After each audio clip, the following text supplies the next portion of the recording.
I hope I'm audible now.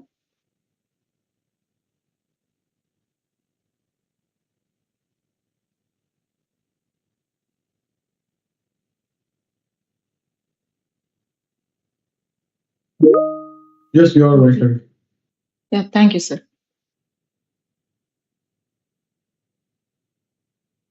Can we start off?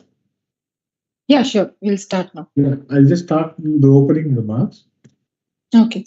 Okay. A very good evening to all of you who've been come for the webinar. Me and my colleague and me, Vaishnavi and I will be hosting this webinar. This is about the role of fixed income in asset allocation. To just give us brief overview of what's happened is fixed income is a much maligned and a much unappreciated asset in today's investment landscape for the simple fact that it's not been it's been an out of favor asset. So here we just thought we should cover that as a part of asset allocation and why fixed income is an essential cog in the wheel as far as as far as the asset allocation pie is concerned. So I'm opening the floor and having my colleague Vaishnavi take over, and she will start off here.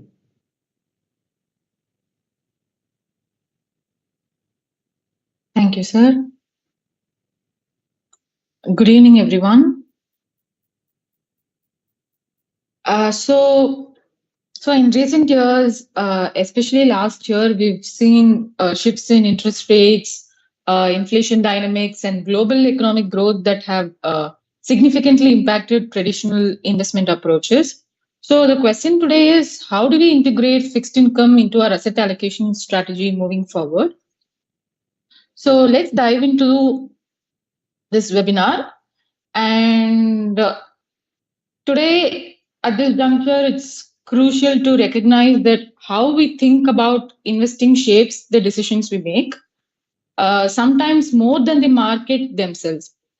Investor mindset plays a pivotal role in portfolio construction and decision making, especially in the current climate. So, whether you're an experienced investor or if you're just starting out, understanding your mindset can help you avoid common pitfalls and better align your strategy with your long term goals. So, today we'll explore a few common mindsets that investors often adopt. So, look at why they emerge and discuss why it's not always right. So, the first mindset that investors often adopt is that I'm a long term investor. So, this mindset often stems from a belief that holding assets over an extended period will smooth out volatility and provide superior returns. And long term investors tend to adopt a buy and hold strategy, uh, believing that over time markets will always trend upward, regardless of short term fluctuations. And this behavior is rooted in the idea that time in the market is more important than timing the market. While long term investing is a solid strategy, it's not a guarantee against all risks. In the real world, market cycles can be unpredictable, and there may be periods where the investment environment changes significantly. So, the downside is that some long term investors may ignore signs of structural shifts or fail to adjust their strategy in response to evolving market conditions. Relying solely on a long term view can result in missed opportunities. So, uh, as an investor, one might fail to optimize portfolios in the face of short term risks. So, the next mindset is that I sell when markets recover. So, this mindset emerges in the wake of market downturns or crisis. So, investors often think that they can ride out the storm, waiting for the market to recover before selling, believing that prices will eventually return to pre crisis levels. So the expectation is that market cycles will always bring a recovery after a fall.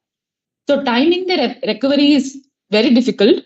No one can predict exactly when the market will bounce back or if it will ever return to previous highs.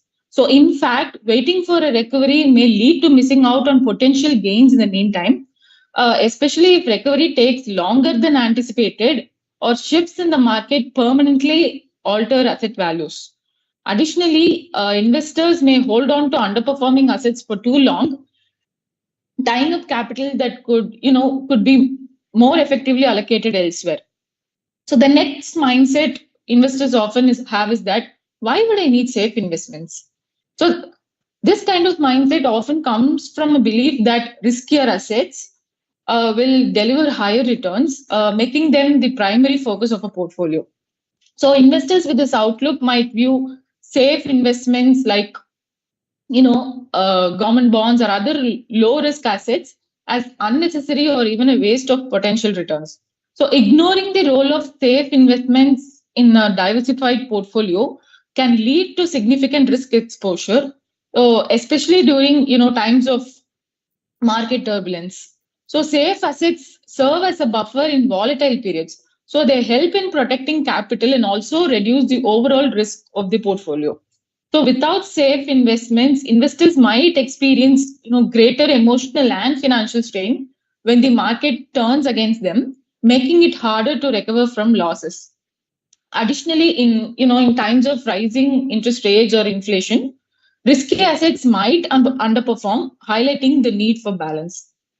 And last, the mindset investors have is that FIs are selling. Of course, it's the best time to buy. So this mindset often rises when investors observe foreign institutional investors, that is FIIs, selling assets. Some may interpret this behavior as an opportunity to buy at lower prices, assuming that FIIs might be reacting emotionally or short term and that market conditions might soon improve. So this can create a herd mentality where the individuals rush in to purchase assets they believe are undervalued.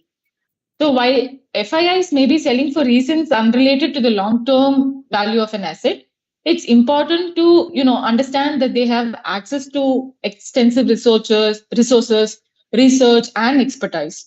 So their actions could indicate broader market concerns or a shift in investment strategy. Assuming that buying the dip will always lead to profits can be dangerous as it overlooks the possibility that the assets are declining for more fundamental reasons. A sharp price drop could signal deeper or even structural issues in the market that might not be resolved quickly, leading to further losses. So each of these mindsets can lead to misguided decisions if they're not checked with thorough analysis and a more nuanced understanding of market conditions. So by recognizing the potential pitfalls in these patterns, investors can avoid unnecessary risk and develop more balanced strategies. Next, so at this point, the investors might have some dilemma, right? We'll look at some of them. So as we navigate through this year 2025, while there are opportunities, there are a lot of avenues available. They're increasingly clouded by a variety of economic factors that create a dilemma for anyone managing their portfolio. And now we'll walk you through some of the key dilemmas investors are grappling with and how they can be addressed. So the first one is that there is slower growth. So one of the most significant dilemmas investors face is slower economic growth, which affects corporate profits, consumer spending, and overall market expansion. A slower growing economy often means reduced returns from equity markets and lower yields on fixed income investments, leaving investors caught between a rock and a hard place. So, when we look at why this could be a dilemma, slower growth typically leads to a more cautious investment climate. Traditional growth stocks may underperform as companies struggle to expand or innovate in a subdued economic environment. For fixed income investors, low growth usually means low interest rates, making it hard to generate meaningful returns without, taking on more risk. In response, many investors look to diversify into alternative assets or international markets, but these two come with their own sets of risk, including currency and geopolitical factors. Ultimately, slower growth means that investors must adjust their expectations for returns, and it forces them to think critically about where to place their capital for optimal risk adjusted gains. The next dilemma is high inflation. High inflation erodes purchasing power, making it a major concern for investors. So, in environments of high inflation, assets like cash, bonds, and even some stocks can struggle to keep pace with rising prices, while the cost of living outpaces wage growth. For investors, high inflation can be particularly challenging in the fixed income space. So bonds and other traditional investments lose real value when inflation is high because the returns are fixed and inflation increases the cost of borrowing and diminishes the purchasing power of future cash flows. So stocks may also face pressure as companies' profit margins shrink due to higher costs, even as central banks raise interest rates to combat inflation. So, mitigate this dilemma, investors often turn to inflation hedging assets like real estate, commodities, or inflation protected securities. However, these assets, can come with increased volatility and may not always provide the desired hedge. So, navigating high inflation requires a strategic reevaluation of one's asset allocation, and a balanced approach is essential to manage the risk effectively. And next is FII selling. So the actions of FIIs can have a profound impact on local markets. When FIIs start selling off large positions, it can signal a lack of confidence in the market, causing panic among domestic investors and driving down asset prices. So FII selling creates a paradox for investors. On one hand, it signals a potential loss of confidence, but on the other, it can also present buying opportunities for those willing to see beyond short-term volatility. When FIIs sell, local investors might fear further declines and uh, pull their money out. However, sometimes FIIs are merely adjusting their portfolios based on global, macroeconomic factors, and their selling may have based on global macroeconomic factors. So the dilemma is here is whether to follow the herd and sell in response to FII actions, or to take or view it as a chance to buy at lower prices. So investors might must have to weigh the risk and rewards carefully and consider their own investment horizon and risk tolerance. Next is the volatile equity markets. So equity markets can be unpredictable, with sharp swings in prices driven by geopolitical events, market sentiment, or sudden changes in monetary policy. For investors, these fluctuations can be unsettling, especially when they feel that market movements are out of control. So market volatility presents a tough dilemma for equity investors. Do you stay invested in the hope of a market recovery, or do you pull out to preserve capital during uncertain times? On one hand, selling equities during periods of volatility locks in losses, but on the other, staying in markets that are swinging wildly can result in further losses if the downturn deepens. So the key here is balancing risk tolerance with long-term goals. Investors need to recognize the difference between short-term market noise and long-term growth trends. While volatility is a natural part of the market, it can be difficult to stay the course when daily price movements seem unpredictable. So investors may need to reconsider your asset allocation or look for diversification to manage risk more effectively. And the last one will be unfavorable taxation. And changes in taxation policies can have a significant impact on investment returns. For example, higher capital gain or changes in dividend tax rates can reduce the after tax return on investments, leading to a situation where your portfolio might underperform expectations despite positive pre tax growth. So, taxation is often an overlooked but a critical factor in investment decisions. So, investors who are accustomed to taking a hands-off approach to tax planning may suddenly find themselves facing a higher tax burden, which diminishes the benefits of their investment strategies.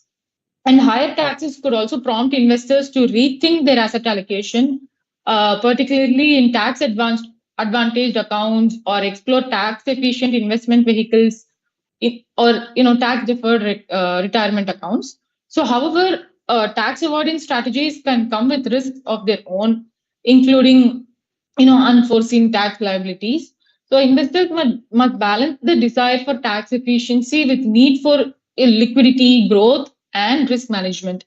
It's a dilemma because it requires a nuanced understanding of how taxes will affect their total returns over time, which might prompt them to reconsider their entire approach to investing. Next, how can one solve this dilemma?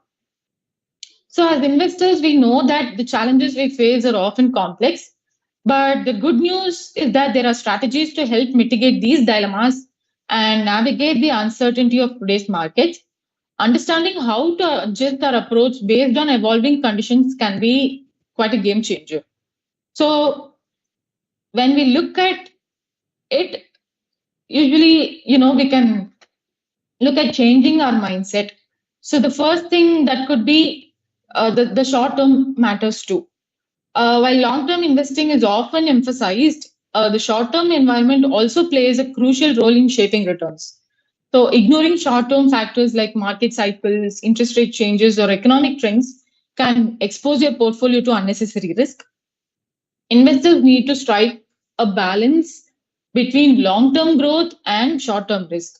Being mindful of short term volatility allows investors to make informed decisions on asset allocation or rebalancing even when necessary. For instance, let's say in times of market uncertainty or downturns, investors may want to consider temporarily reducing risk exposure, diversifying into more defensive sectors, or holding liquid assets. By managing short term risks carefully, investors can avoid significant losses and still capture long term growth potential when conditions stabilize. So, this balance between managing short term volatility and holding long term conviction is very essential for a resilient portfolio.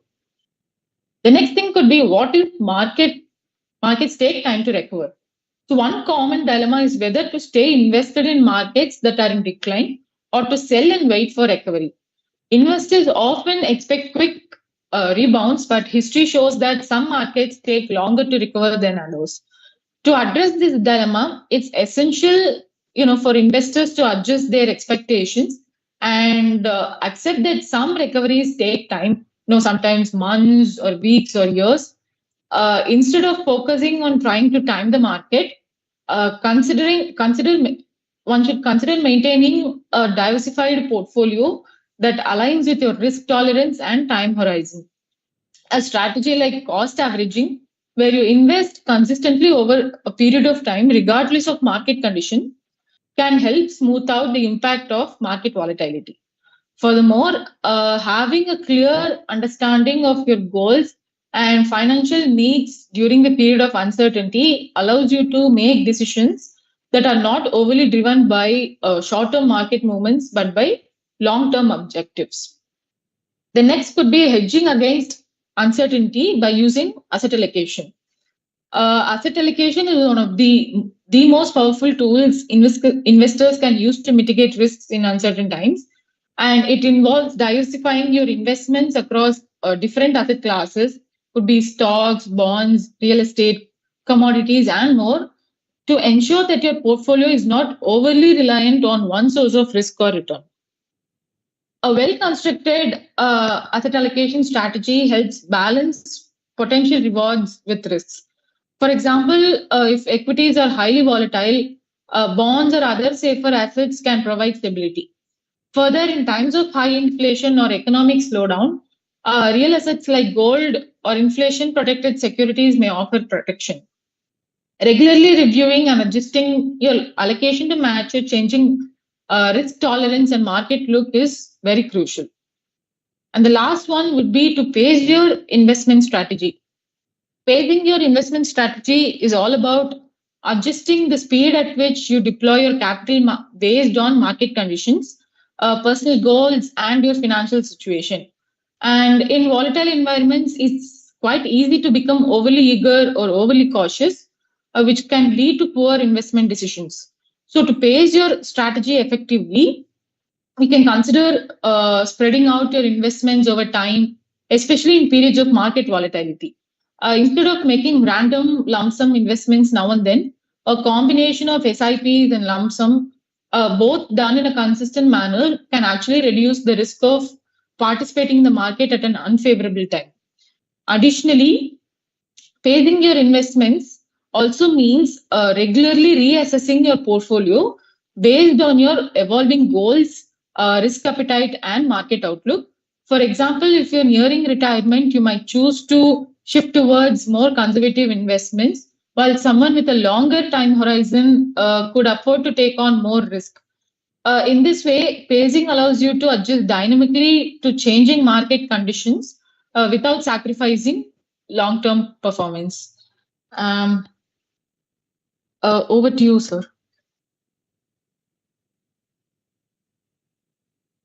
Thank you, Vaishnavi. So yeah, coming to the short-term basis, no, what's happening is we have to on the short term, what's happening in India. So we are looking at what's happening on the government finances. Well, they're good, but it's not great. And we have been having FIIs selling equities. Incidentally, just also wanted just to sound you guys out that FIIs have been selling equity since 2021 April. So it's nothing. It is not anything new. So they've sold quite a bit. And I think if my memory serves me right, they've sold upwards of close to about 5 lakh, 4 lakh to 5 lakh crores already since 2021 April. But we also had the advantage. The advantage why the equity markets didn't react back then was also because we had very robust domestic inflows. So, and the other thing that we are also seeing is the way the interest rates are moving globally and domestically. While I think RBI is in a well placed position where they are in a place where they might not cut interest rates soon. Uh, there's also another issue that is plaguing them. Is basically what's happening in the United States. As you might have seen yesterday and day for yesterday's FOMC meeting, where Powell said he's holding interest rates at where they are, simply because one, the economy is doing well. Two, labor is being quite robust. And the other thing that they are having is they are having the inflation doesn't seem to abate. Since inflation is not abating for them, it basically means interest rates will be kept at where it is for longer, and which leads to the consequence which leads to the consequence of INR depreciation. To also point out to you, the Indian rupee is not the only currency that's depreciated. I think the dollar is appreciated against every currency. That was also reflecting in a very strong dollar index. The DXY has been extremely strong and unusually strong. It's also symptomatic of the fact that a strong dollar is not is because the economy is strong. It's basically because the other asset classes, the risk towards other asset classes has been coming down. So, and that's the reason money is moving towards that side, and which is leading to the next point, which is basically inflation, which is happening as a consequence of INR depreciation also. So there are these worries that are happening on the short term. People are worried about government finances. Yes, FIIs have been selling. That's nothing new. Interest rates are where they are. We don't see any abatement in the interest rates, or you don't see a cut in the interest rates. And then the depreciation of the rupee, which is leading to inflation worry because we have a huge oil bill that comes as a consequence of it.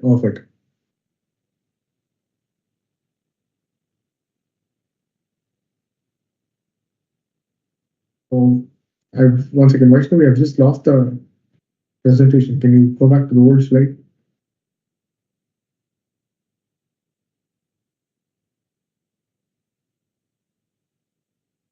Yes. So what's happening here? We are having where we are today. We are having an earnings slowdown. While yes, earnings is growing, but it's not growing as fast as what the valuation is going. So, which see the point when if you look at the slide, all the points are interrelated because there's an earnings slowdown. Margins are being compressed. Because the margins are being compressed, FIIs are looking at other opportunities. They're looking to move the money elsewhere, and as a result of which, DIA flows also are taking a hit because of that, because the market isn't moving so much. So what happens as a consequence of this is that there is a lot of illiquidity in the market because neither your FIIs selling much, or neither IFI is able to sell much, nor IADA is able to sell much. It's a catch-22 situation because there is illiquidity in the market. Even a small amount of selling is turning out to be a lot of volatility. So that's the situation, and as a result of which, what happens? Everybody in the market becomes risk averse. So when they become risk averse, what happens? They tend not to take any decision or they postpone the decision. The next slide. Which brings me to the most important part of this presentation, which is the asset allocation part. Why asset allocation matters and why uh, what mindset that most investors have, which is they think that they are in for the long term. They can while while they think that they can get away with I would say uh, they think that they can get away with this. See what which which brings you to the conundrum as what happens if things don't go as per plan.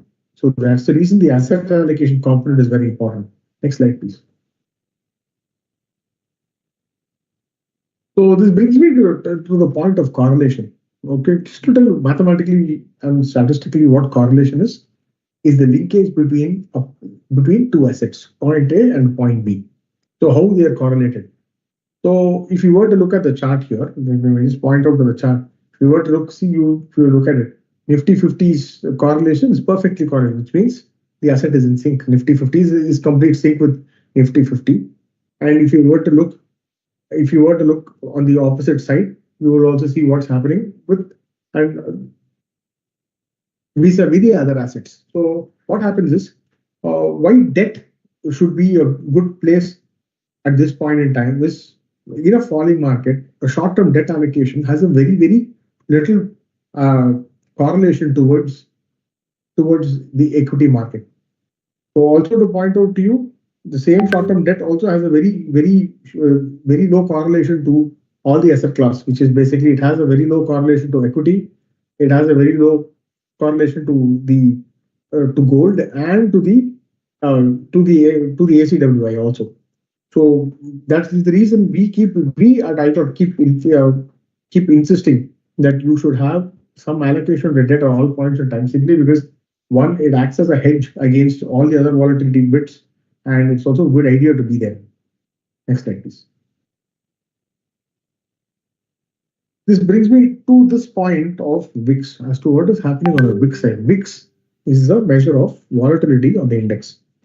The last time we saw a VIX of nearly more than 20, and I would say 25, 26, was during the 4th of June 2024 on the day of the election. That's why if you might look at the chart, you can see where the VIX was. VIX was nearly at 27, 28, which is an extremely low probability event. It's an extremely low probability event, but also to point out to you, it is an event that happened. So on that day, if you might see, the index had a nearly 8% swing on an intraday basis.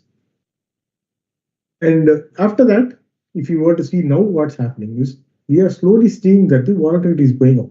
This is again indicative of the point that equity markets will be extremely volatile, and that circles me back to the original point of having diver of having having fixed income as a part of the portfolio.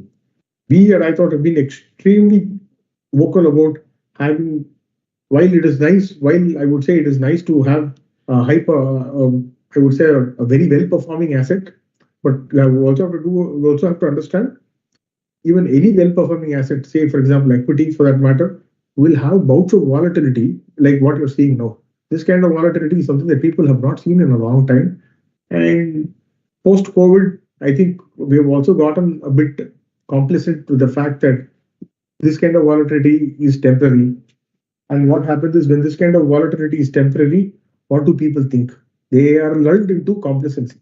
And when we get complacent, as the old saying goes, uh, peace does not make a good soldier.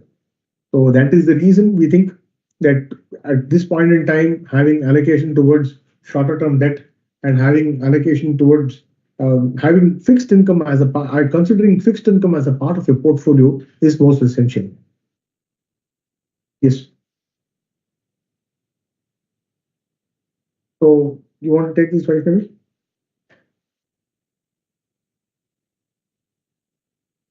Sure, sir.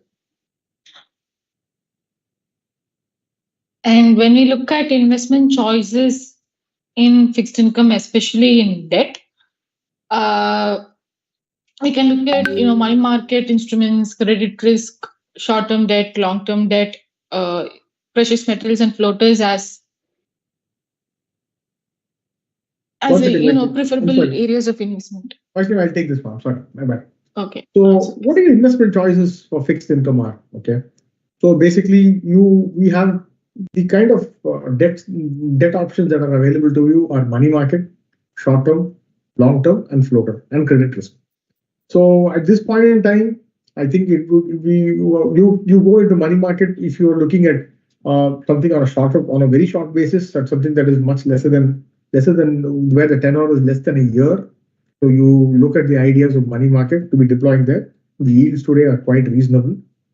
And if you want a little bit higher yield, you look at credit risk, because credit risk usually involves in investing into not sovereign papers, but a little where the risk is slightly higher. So which basically means, as opposed to getting a fixed FD plus return, you look at a credit risk, and you look at short-term debt for the purpose of portfolio stability, because on the shorter end of the curve is where usually volatility is not very high. So debt, just also to clarify, even in debt there will be volatility, but then the volatility is not as pronounced as equity. So this kind of volatility is on a different time frame. So a short-term debt instrument has much lesser volatility, and usually the volatility is I would say is not zero. It is negligible. That's a good idea to be looking at. And the other idea that other debt investment choice that we have is long-term debt, where you take a strategic call. You take a strategic call in the hope that the interest rates will come down over a longer period of time, where the finances get better, the fiscal situation of the country is getting better. So, say for example, India gets a rating upgrade. Like what's happened now is, just as the news came in just about 5-6 minutes back, is that what the fiscal deficit target was. And I think this year, we have now, it has been a good place at where we are. I will give you that data also. So the April to December fiscal deficit is at is only at 56.7% of the total budgeted deficit. They had budgeted close to about 16.13 lakh crores, but it's come at much lesser. And in fact, in fact the that in fact the April numbers for fiscal deficit is actually also marginally lesser year-on-year basis, as opposed to last year to this year. Last year we were at a Last year we were at a 9.82 lakh crores versus this year's deficit of 9.14 lakh crores, which is much lesser. It's a good number to look at. And also the other asset class that you should be looking at to de-risk yourself from equity at this point in time, a volatile equity market, is precious metals, because precious metals is a good store of value, and also in terms of when it also works wonderfully at uncertain times. I will circle back to the case in point of 2008, when 2009, where equity markets are extremely volatile. Gold and silver did extremely well. And the other investment choice that you as an investor have is floater. Floater is in between money market and short term, where where the returns are quite steady and quite interesting. It's a good place to be in at times of volatility. Over to you, Vaishnavi.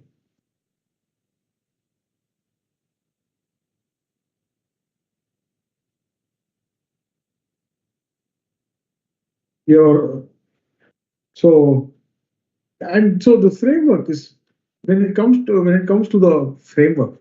So when you want to look as to what an asset allocation is, first and foremost point is you should have an asset allocation strategy without which you cannot operate. And once you have that in place, you should know what your short-term objectives are, what you're looking to do over the next 1 year. And then, thirdly, carry reasonable expectation, because we are all being spoiled by equity returns over the last 3 years. I think we as investors also should temper our expectations to having little lesser, temper our expectation to having into in, of lower returns. And the fourth and most important point is participate continuously whenever there's an opportunity to participate on any asset class you want to buy. And then the fifth point is assess your risk capacity. There's one thing that I've noticed in all these years of being here, and I thought is from a lot of setup investors or even prospective investors, is assessing your risk capacity. A bull market tends to distort people's ability to take risk. This is something that we have noticed time and again, and it takes a small jolt. I would say the last jolt that I saw in the market was during COVID, when all those people who, until the run up to COVID, said they're able to stomach risk, and when there was a 35% correction on the index, that's when the real risk came to fore. So that's when the real risk taking ability came to the fore. And which brings me to the last point on the framework is focus on quality. Always, most often or not in fixed income, is higher interest rates does not mean quality. Higher interest rate means the borrower is desperate to borrow. So it basically means you will have to be careful on what you want to borrow, on whom you want to lend to. In the case, the fixed income instrument that you are buying, you have to be very cognizant of the fact that higher yields, higher yields usually does not translate to safety. It only increases your risk. Next slide, please.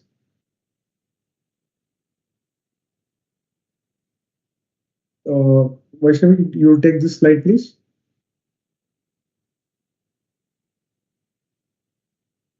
You can unmute yourself, Vaishnavi.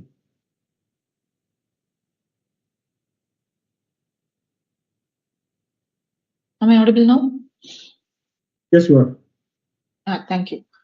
So we're kind of towards the end of the webinar. And before we conclude, I would like to talk about two of our very interesting brands, which is Finesse and Milestones2Wealth.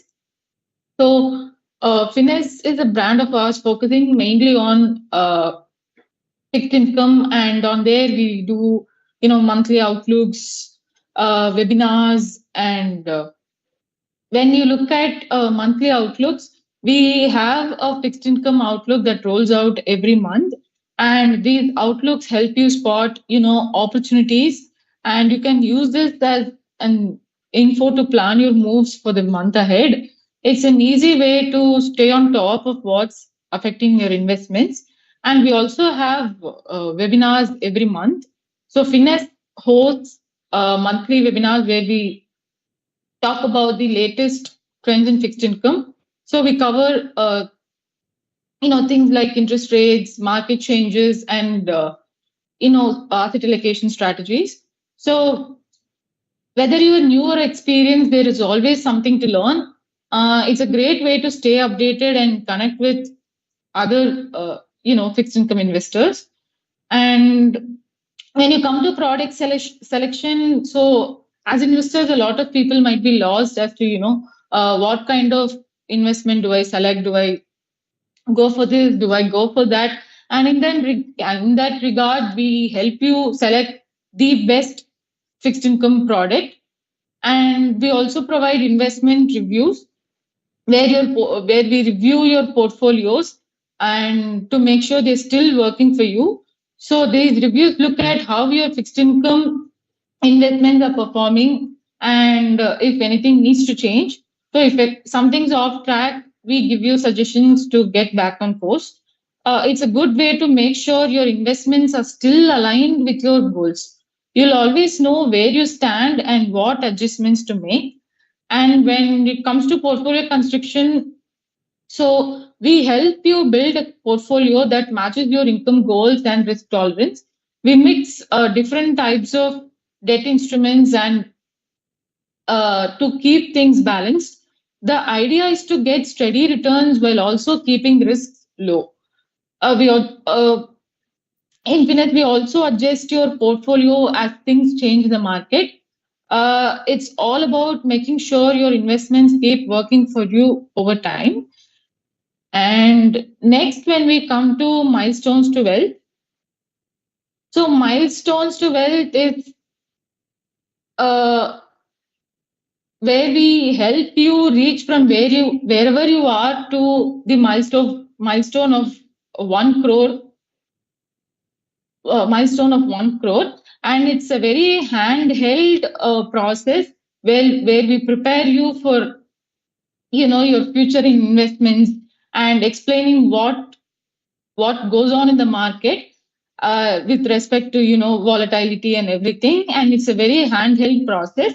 And we also have learning Saturday where we usually have 3 to 4 webinars every week, and there you'll be able to spend at least 1 or 2 hours to learn more, which can help you towards your growth. And when it comes to coaching, it usually investors who come to us, as when you're just entering as an M2W client, you'll be getting to know what your potential is, and we'll help you reach you that your goal.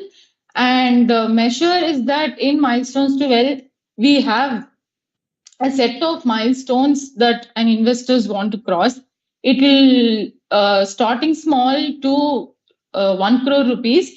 It measures how you can go from one milestone to other, and the outcome from this is that the very first one is financial discipline. When you as an investor have a set goals and milestones you want to cross, you get to figure out what struggles you have and how to figure out your expenses, the savings, and how to cut down on unnecessary needs.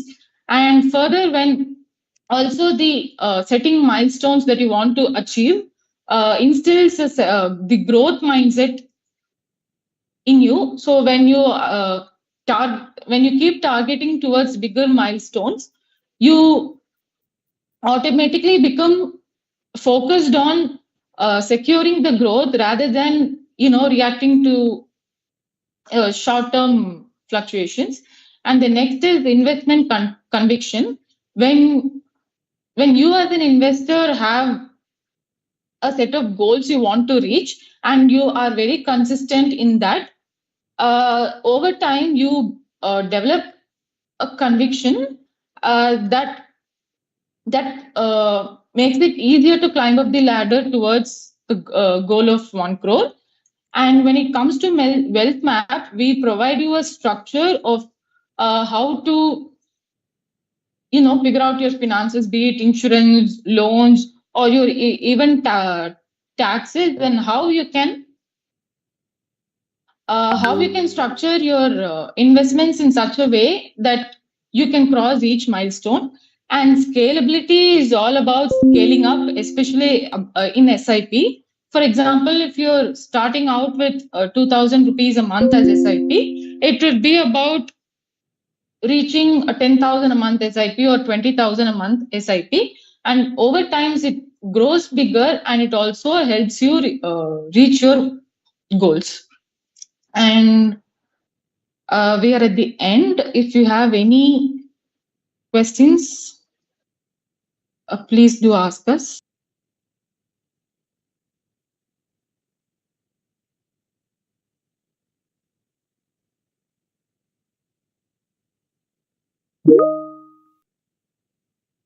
I'll take the question.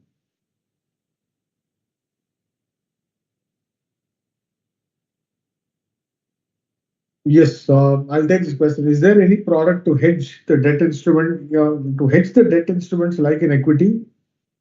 Yes, of course. In other words, how to protect the debt increasing. Okay, fine. See, a good place to be is at where you are. Like, I to hedge yourself would be to be on the shorter end of the curve. If you are anticipating that to be looking at short term funds would be a good place to look at.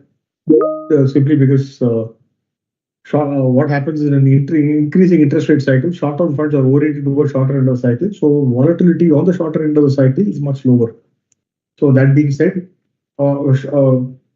there are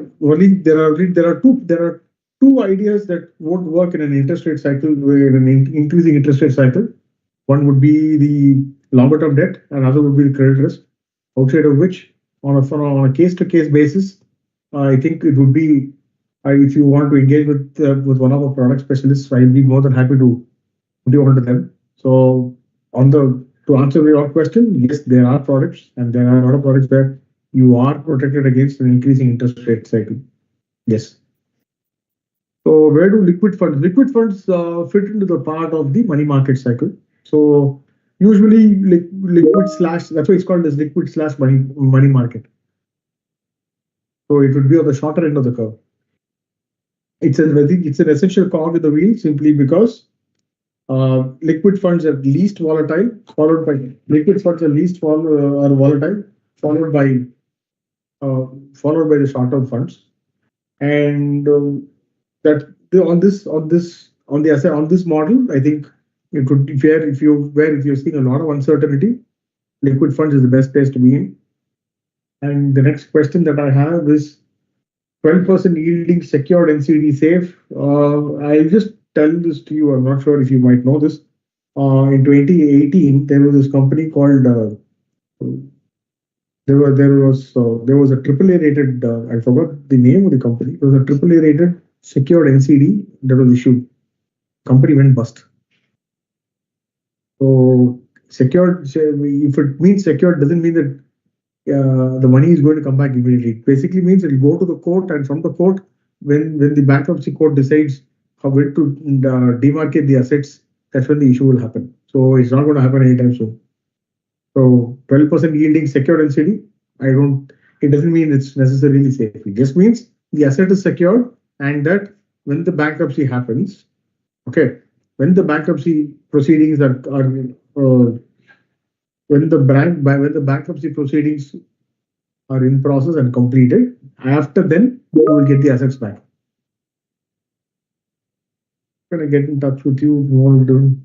Yes, I'll have the team share the contact details with you. You can reach out to us on our number. So yes, the details are here. You can speak to our team, and we will be able to we'll be more than happy to answer your questions and run you through the different products that are there. The purpose of M2W is very simple. Why we are doing M2W is basically to make sure that you scale up to we like to instill a better investment behavior into the clients, in helping them change their investment behavior and not react unnecessarily or not react adversely to adverse situations. Most often or not, we've seen from our investment experience is that clients tend to take very extreme decisions when the situation doesn't warrant. I guess that answered your question. Is there any other question that you would like us to address? We'll be more than happy to address it here. Thank you, ma'am.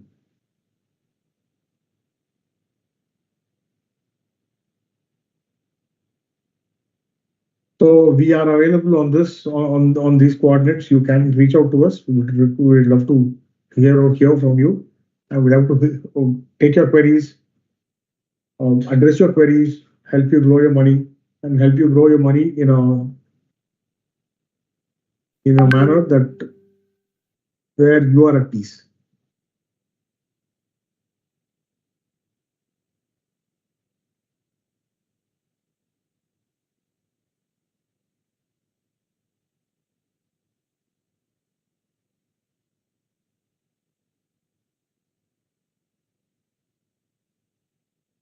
I'm sorry, I don't think I can do that. I don't think we can share the presentation slide on email because this is our own stuff. So we usually don't share this one. However, the recording will be uploaded on YouTube. So I think you can have a look on that. Can you just there was one Mrs. Aruna Manivasagam who's asking me about fixed income products are you dealing? Can you please elaborate the question one?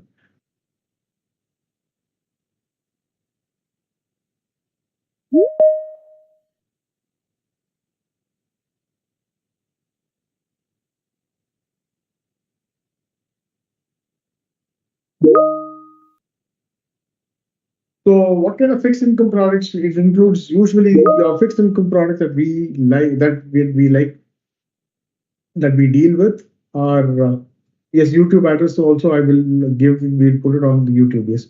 So fixed income products include some bits of bonds that we like, short-term bonds that we like.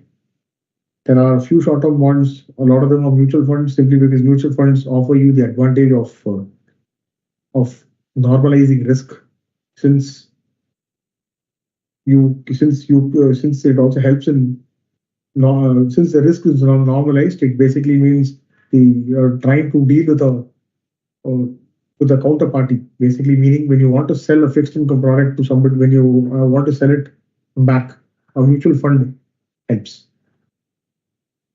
So in terms of the fixed income products, we deal largely with bonds. Very, our bond list is very small, simply because most bonds that we are quite stringent on the requirements of bonds. Yes, DHFL, yes, that was triple, yes. DHFL was AAA rated. It went bust. We never dealt with that. But that being said, DHFL was AAA rated, held by a lot of held by. It was touted as being. I mean, that's the problem with rating agencies, right? So AAA doesn't mean that. In fact, INFS was AAA rated. They went bankrupt. DHFL was AAA rated. It went bankrupt. I think the proceedings are still in the this one, where matters still sub judice. What is yield of a fixed instrument? It varies on a case to case basis, because we have the bonds that we deal with are purely, we see the kind of tenor that you're looking, and then we probably suggest. It's not a universal yield. It doesn't mean high yield. We look at safety. So that's as Vaishnavi was saying, no, high yield does not imply the underlying point is. I'll put this to this. Let me just rephrase myself. Expecting a 10%. I mean, that's why Vaishnavi was telling during the webinar that you don't anchor your expectation to higher yields. You have to rechange the way you think. So 10% yield doesn't mean that it's going to be safe. It means it can yield 10%. Doesn't mean it's going to return your capital back at the end of the term. So you have to be very, very, very cognizant of what fixed income instrument that you want to buy. It goes back to the fundamental point that bonds, all bonds, because this is fixed income, doesn't mean it's safe. What kind of fixed income you're buying? What is the rating? There's a lot of work that goes into it.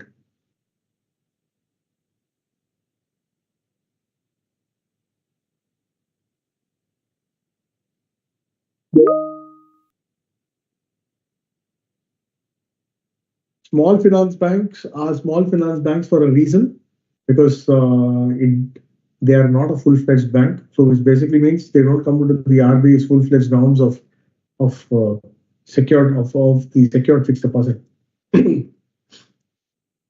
There's no insurance on the fixed deposit. So it doesn't mean it's fully safe.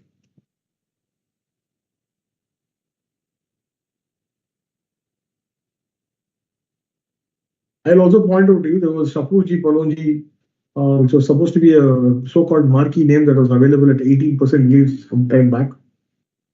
They defaulted. How it was sold? Shapoorji Pallonji was sold with the reasoning that they hold 18% of Tata Sons, but nothing has happened. So this is the case when even a marquee name cannot return money.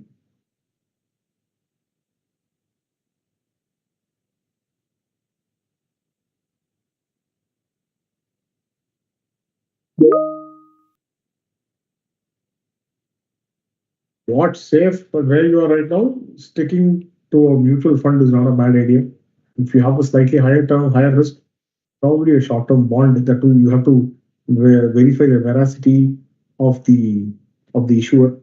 Not all issuers are equal, so you have to be very cognizant. You have to be very, very careful on evaluating. That's where we come in. We do a lot of, because we have an equity background. We do a lot of extensive work on that space. We see what is okay, what's not okay.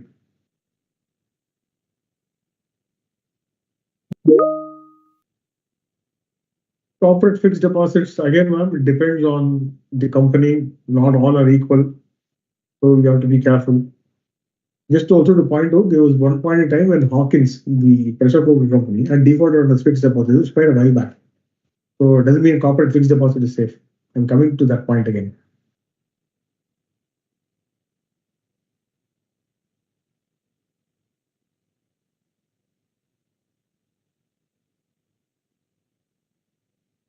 Corporate fixed deposits, you have to take it for case to case basis, company to company, see what is the tenor, everything. It has to be, everything has to be looked at.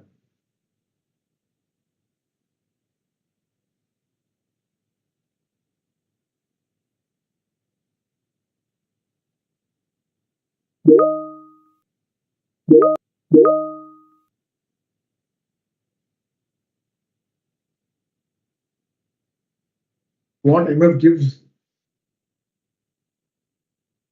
what MF gives fixed income.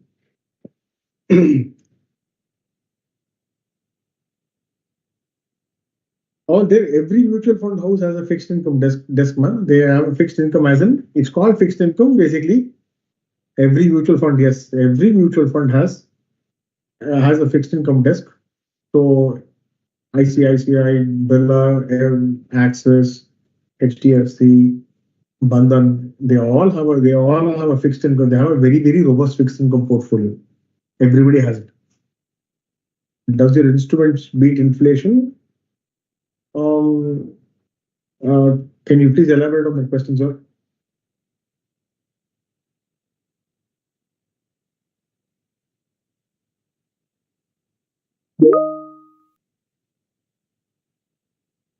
Today, at where we are, most of the short-term funds do beat. Today, at where we are, most of the short-term funds beat inflation. Yes, and but the money market funds are yielding nearly, they're just slightly over the inflation rate. We are on a positive interest rate regime. So to answer your question, yes, all the mutual funds, most of the mutual funds do that. They're able to do that at where we are today.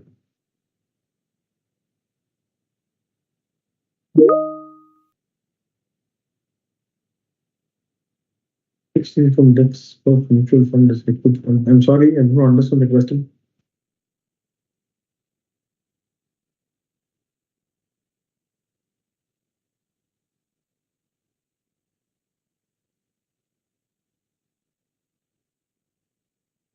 So, okay, let me just try to answer what question you're asking. You're asking a fixed income desk of a mutual fund is liquid fund. So, mutual fund has liquid funds, it has overnight funds, it has ultra short term funds, uh, it has money market funds, it has savings funds, then it has medium term funds, it has short term funds, it has gilt funds, which are long term funds. So, they mutual fund houses serve the entire category.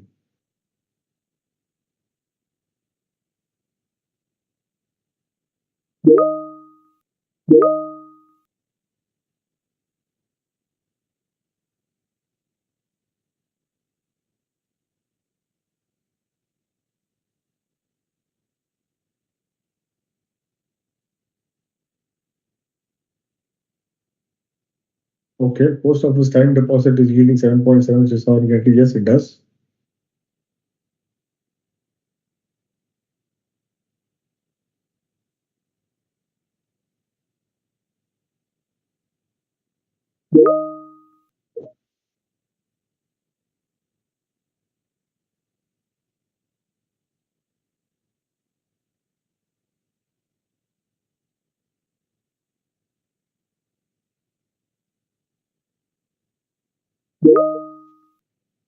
But that's for a one second.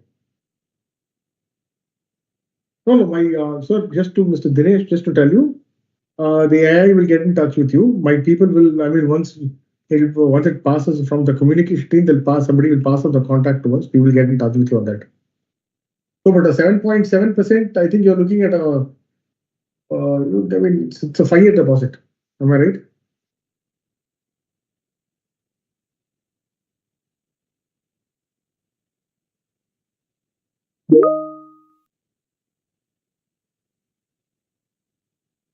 For retirement, which fixed income is better? I think you have to be very dynamic in it because the interest rates keep changing. So just to point out to you, I'm sorry for the earlier question. 2 and 3 years is at a 7% and a 7.1%. It's not at a 7.7. It is aligned to what the it is aligned to what the 30-year GSEC is. For retirement, which is a fixed income, I think given the current situation, you have to do it on a purely case to case basis. It's not a universal solution. You have to look to see what you want to buy. You have to be quite uh, you have to do your work on to see what needs to be bought. You can, if you would mind, I would think you could reach out to one of our colleagues, reach out to our desk. We'll take this offline, and I think we'll be able to answer your question.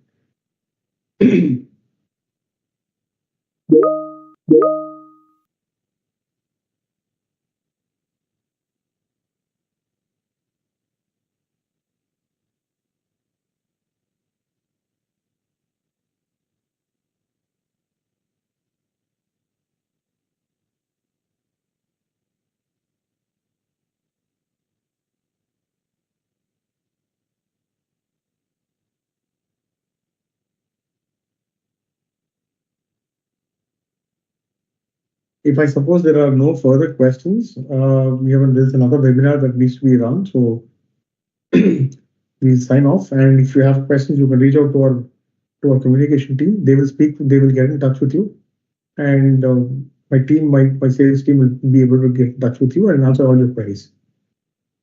Thank you so much for joining in. Thank you, everyone.